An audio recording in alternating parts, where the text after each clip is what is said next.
Selamat pagi anak-anak ibu semua. Materi kita di awal semester ini dimulai dengan materi gelombang mekanik ya. Jadi mari kita bahas bersama di mana gelombang mekanik ini diklasifikasikan menurut beberapa perbedaan. Yang pertama, menurut arah rambatnya terhadap arah getaran, gelombang mekanik dibagi atas dua, yaitu gelombang transversal dan gelombang longitudinal. Gelombang transversal itu arah rambatnya tegak lurus terhadap arah getarannya. Contohnya gelombang pada tali ya, gelombang pada permukaan air dan sebagainya. Kemudian gelombang longitudinal. Nah, gelombang longitudinal ini adalah arah rambatnya berimpit dengan arah getaran, searah dia ya.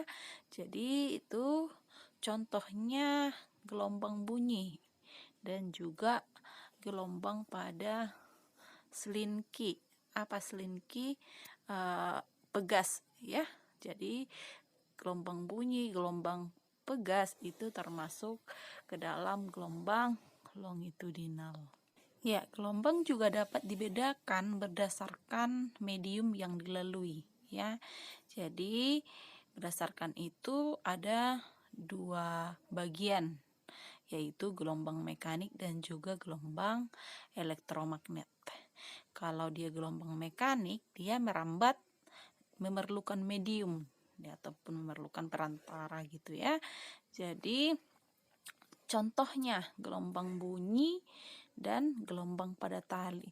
Bunyi mediumnya apa? Udara ya kan. Kalau gelombang pada tali ya mediumnya jelas tali begitu. Kemudian untuk gelombang elektromagnet, dia tanpa perantara, dia tidak memerlukan perantara untuk merambat ya. Jadi contohnya adalah gelombang radio, gelombang cahaya tampak dan tidak tampak, gelombang TV dan radar ya.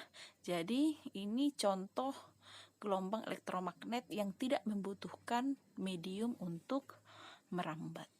Selanjutnya gelombang menurut amplitudonya ada terbagi atas dua, yaitu gelombang berjalan dan gelombang stasioner.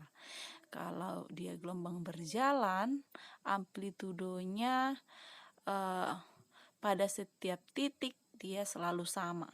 Amplitudo itu adalah simpangan maksimum ya, simpangan terjauh begitu. Kemudian kalau dia gelombang stasioner, amplitudonya di setiap titik berubah-ubah ataupun tidak sama. Ya, kita lanjut ke persamaan simpangan gelombang berjalan.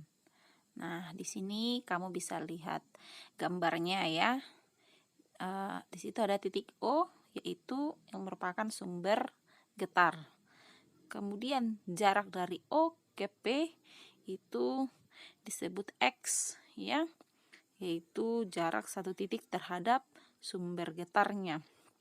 Lalu di situ ada V juga ya, itu cepat rambat getaran. Kemudian ada juga waktu ya. Waktu itu lamanya gelombang bergetar di O. Ada juga waktu di P, lamanya gelombang bergetar di titik P ya. Dari gambar kita bisa lihat bahwa gelombang merambat dari O ke P atau arahnya ke kanan. Jadi persamaan simpangan di titik P ataupun YP itu bisa kita tuliskan seperti ini ya. A sin 2V T waktu per periode plus minus 2V per lambda dikali X. Jadi ini plus minusnya ini, persamaan ini sebenarnya sudah kita bahas Senin lalu ya kan. Dari mana dapatnya seperti ini? 2V T per T itu sama dengan omega ya kan. Dan 2V per lambda itu adalah K ataupun bilangan gelombang. Masalah plus minusnya kalau dia plus berarti simpangan pertama kali ke atas, dan sebaliknya kalau minus dia simpangan pertama kali ke bawah. Sedangkan untuk plus minus pada 2V per lambda ataupun nilai K di situ ditentukan untuk plus dia gelombang dari P ke O, ya. Atau gelombangnya menuju ke kiri gitu. Dan sebaliknya kalau dia minus, dia gelombangnya dari O ke P ataupun gelombang menuju ke kanan. Nah, itu persamaan untuk simpangan di titik P.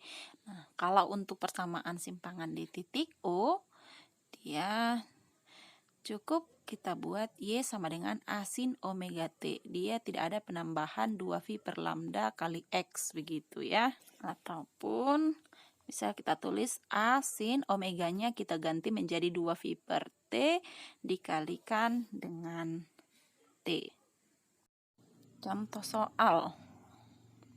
Sebuah gelombang mempunyai persamaan simpangan sebagai berikut.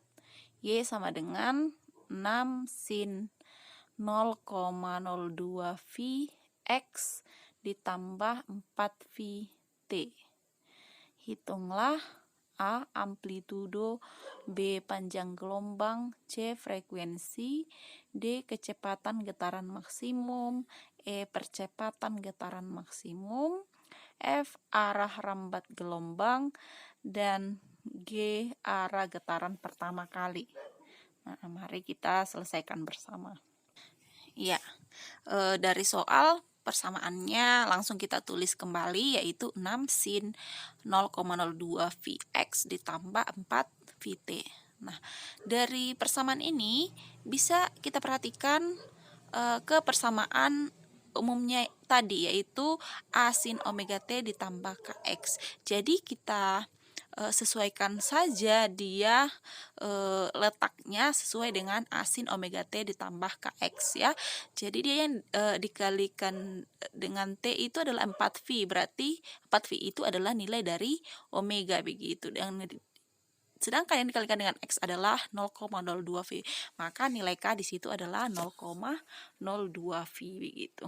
Jadi dari persamaan nilai amplitudo sudah langsung kita dapatkan, yaitu 6 cm ya.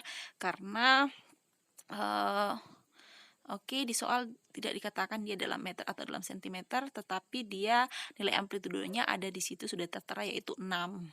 Oke, di sini kita buat 6 cm.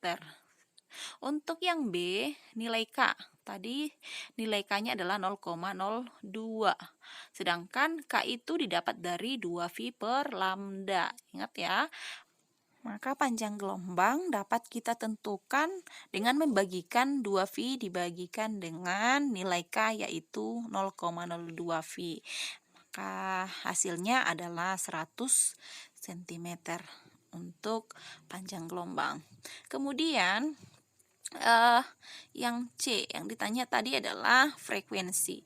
Nah, nilai frekuensi bisa kita dapatkan dari nilai omega yang sudah tertera di soal ataupun dalam persamaan ya, dimana omega itu didapat dari 2V dikali dengan F.